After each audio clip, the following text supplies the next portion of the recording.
Autism and attachment theory. What is attachment theory and how does it relate to autistic relationships? So in this video, I'll be presenting a relatively simplified version of attachment theory, focusing on the practical aspects of what it means for our relationships and how we can build stronger, healthier relationships. So if you're new to the channel, my name is Paul and I discovered I was on the spectrum at the age of 30. I make weekly videos sharing the human side of autism and occasionally sharing my expertise in emotional intelligence and relationship coaching as well. So please hit subscribe if you want to hear more of that content. So first off, attachment theory. What do we mean when we say attachment?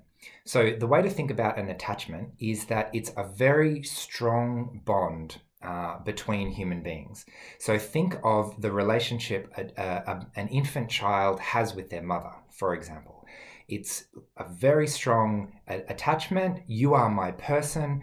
You are very, very important to me. My life depends on this relationship. It's that important.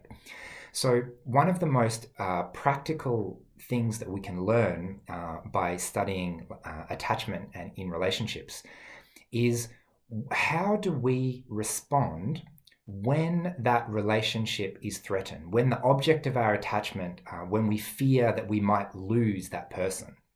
How do we respond? So there are two main ways that we can respond when we feel like our relationships are threatened. So I'm talking now predominantly about romantic relationships.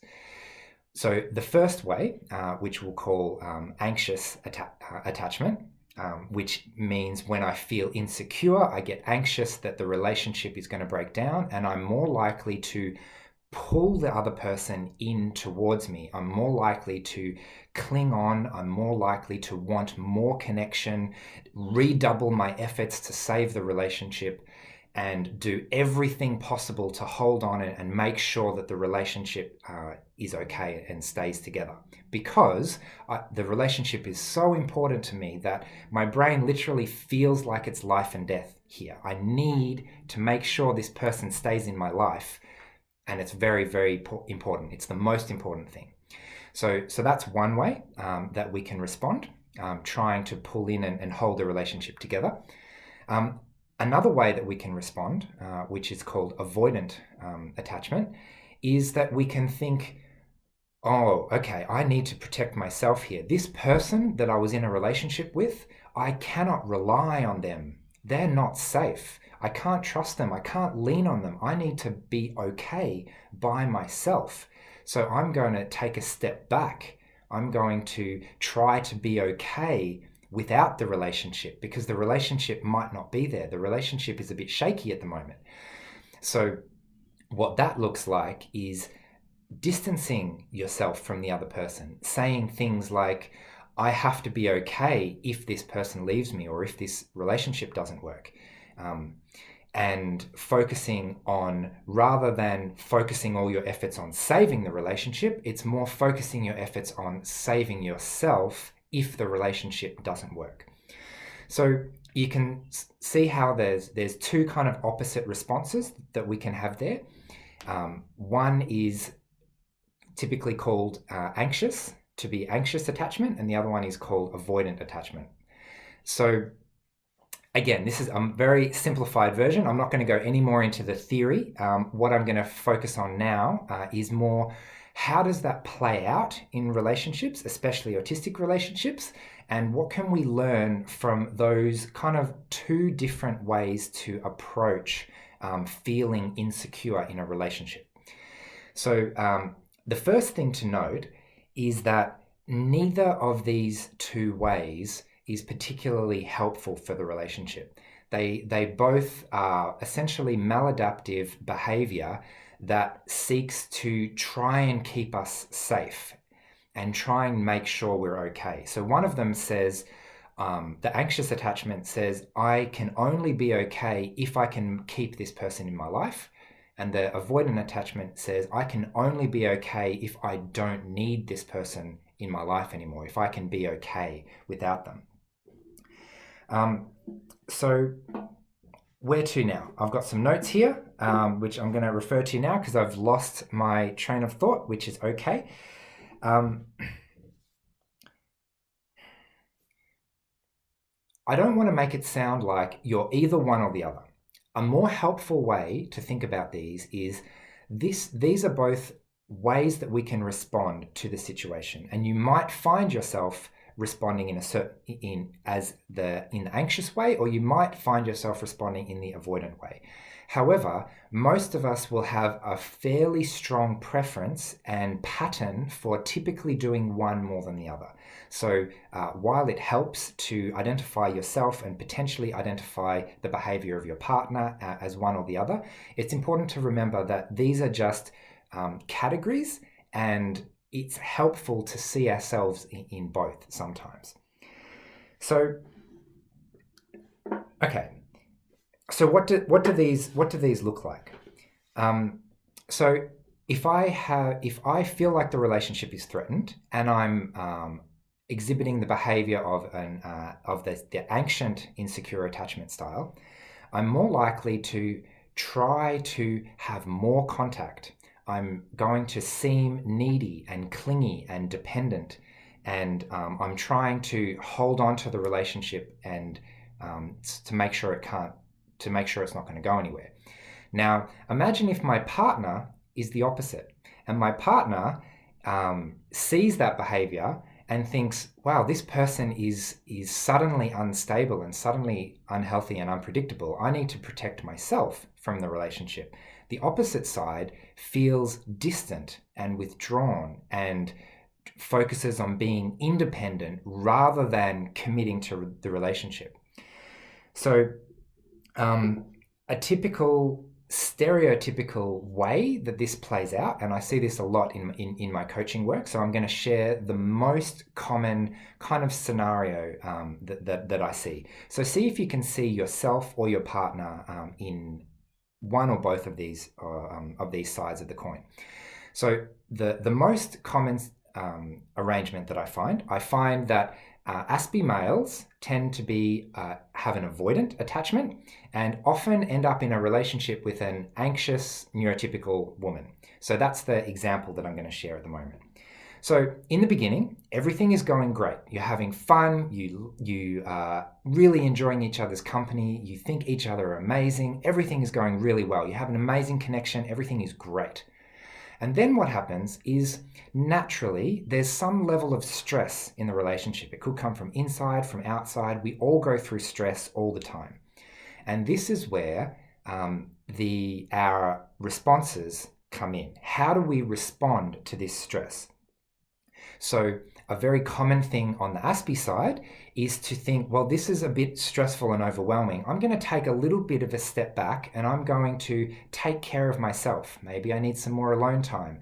Maybe I need some more downtime. Just everything's a little bit too much. So I'm going to withdraw just a little bit.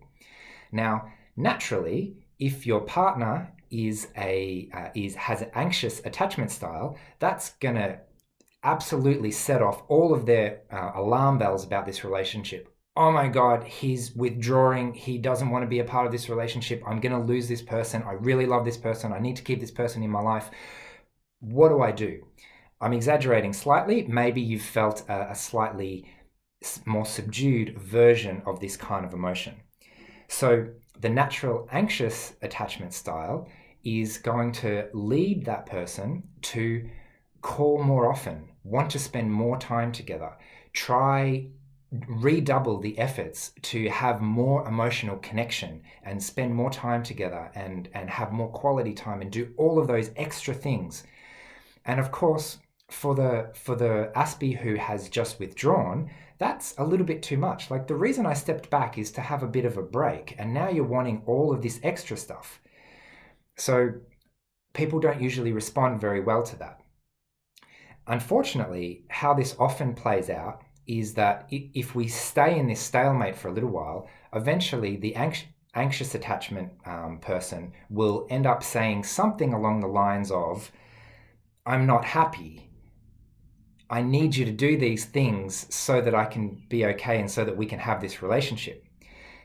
And as soon as the relationship is threatened, that's when the avoidant attachment, avoidant aspie tends to then freak out and think, okay, actually, our relationship is in trouble right now. My partner is not happy. My partner is thinking of leaving me. My partner doesn't understand why I've taken a bit of a break right now, and everything is falling apart, which triggers the typical avoidant behavior, which is, I need to take care of myself.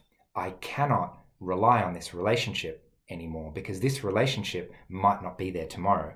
I can't lean on this person. I can't trust this person. I can't commit to this person because all of that is uncertain, and I can't put all my eggs in a basket that's uncertain because that's not safe. I need to make sure that I'm okay. Now, hopefully some of that has resonated a little bit. There's elements of that in kind of every relationship. And the big question is, how does the story end when we get to that situation? When we have one side who tries to cling on even more and one side who tries to withdraw even more, that's a recipe for disaster if we don't do anything about it. So the great thing about learning about our own attachment styles and our own tendencies of behavior is that we can stop and take a step back and look at what's actually happening and calm our instinctive responses and act a little bit more rationally in a way that's actually going to help and strengthen the relationship rather than a way that's going to drive the other person's behavior even more. So a very quick example of that is for the anxious person, instead of trying to cling on even more, we can just give a little bit of space and say, okay, I understand that you need some space. I'm going to give you a little bit of space. I'm going to rely on my past experience of how this relationship has gone to try and draw my comfort from all of that past experience rather than draw my comfort from our current relationship and our current level of interaction. Right? I know you still love me because you've always loved me. Yeah.